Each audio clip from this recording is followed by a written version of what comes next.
Guys, this is Jen, and I want to talk about some things that I think we as urban gardeners um, who wish we could homestead deal with on a regular basis.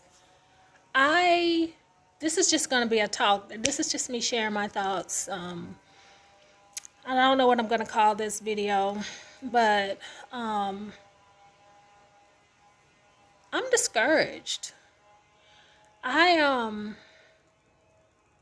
When I bought my house, I was a completely different person than I am now, actually. I was newly divorced. I was 150 pounds bigger than I am. I was not into anything outside. Um, I was depressed. I was just a different person. So when I picked this house, I picked it because it was close to my family, and I picked it because I was able to build.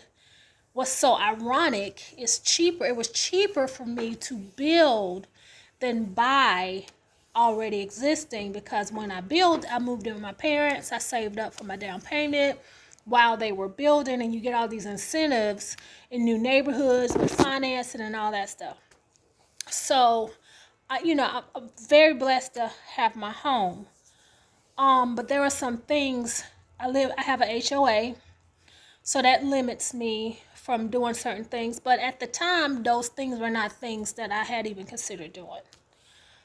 We were lied to. In the back of my home is an easement, which is a pipeline, which is everywhere. People, you probably don't even notice, but there's a few pipelines run through everywhere.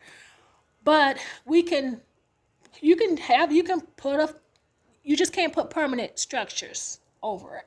So I can garden over it, but they told us we could put a fence over it, when in actuality we can't, because it has to have a gate to accommodate the machinery, and those gates have to be custom, and they're ridiculously expensive. So my neighbor, he first realized it when he went to get his thing marked. Um, I say a lot. When he got his yard marked, that's when the people came out and were like, "Nah, you can't do that." So I do have a fence in my backyard, but it's a portion of my yard. Um, I have a landscaper coming out, and he is going to help me build some beds and make the most of my terrible backyard, which is sloped and hilly. I didn't know. It was winter time. Everything was covered with straw. I couldn't really tell.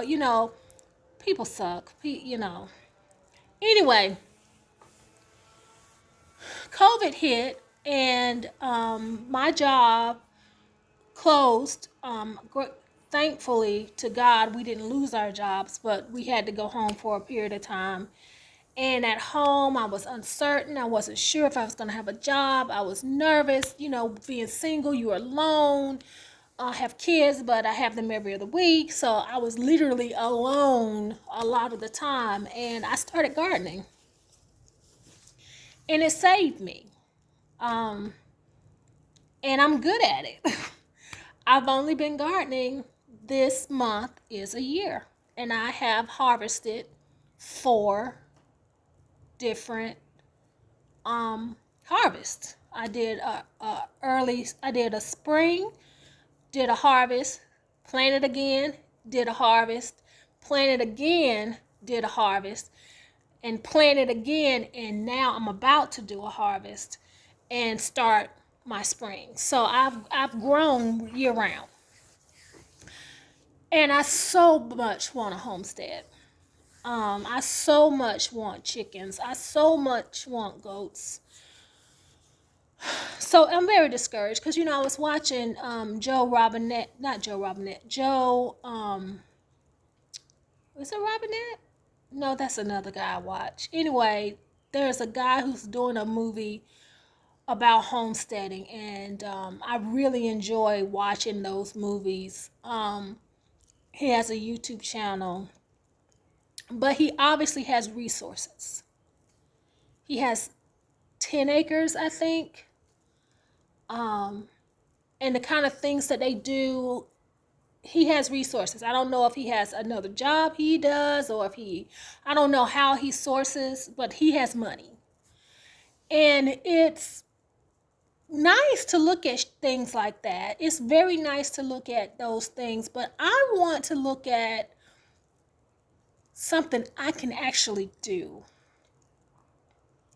And with my focus on gardening, I do want to try to be as creative as I can with how can I take what God has given me in the form of having the land I have, having the knowledge I have, having the skills I have.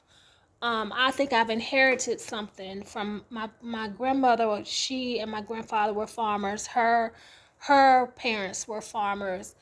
And I just think there are just certain things in your DNA that if you tap into it, it'll click for you. So that's what happened to me with gardening. Um, I mean, my mom, she was raised around it, and she was like, "Wow, you're good at this," and I'm grateful for that. But guys, I am discouraged. Um, so one of my favorite YouTubers, Jess Sowers at Root and Refuge Farm, she always says, "Turn your waiting room into a classroom," and that's what I've been doing. So. And I'm going to continue to do that. And I hope that you will join me in doing that where you are. I would hope that you would join me in us regular people who literally are in urban and suburban settings with limitations. We can't get backyard chickens. I can't get backyard chickens. There is a loophole to that, but I don't want to go through that. Well, that's another video. But I go back and forth with, do I want to sell my house and go somewhere else? I can't do that at this moment. I wouldn't do that at this moment, especially in the middle of this pandemic. I need some more stuff to happen, especially with Italy is shutting back down. So is Germany.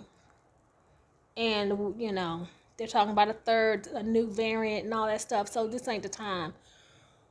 But, and, I don't know. So, I have decided to start a business of selling plants. And my plan is to have little sales at flea markets. And so that's my next venture. And starting my garden and getting my yard renovated. I'm very excited about that. And so I just thanks for listening. I mean, I know this is a long video and I was kind of rambly, but I hope you guys have a great day, and I will absolutely grow with you later. Bye.